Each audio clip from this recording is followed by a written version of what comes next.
तुझ्याची गणना मान्य नाही तुझे एका ईश्वराची सकळ सिद्धी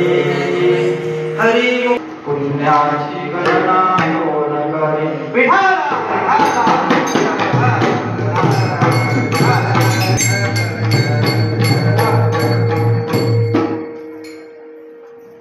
प्रस्तुत प्रसंगी या ठिकाणी सालाबाद प्रमाणता व लक्ष्मण शक्तीचा भव्य असा कार्यक्रम त्याचबरोबर हा खूप सुंदर पद्धतीचं नियोजन आहे आणि अण्णांच्या सद्गुरू अण्णांच्या कृपाशीर्वादाने हा भक्तांची आज तिसऱ्या दिवसाची कीर्तन रूपी सेवा करण्याची संधी मला अण्णांच्या आणि आमचे परम स्नेही मित्र असणारे आमचे माऊली महाराज आणि तुम्हा सर्व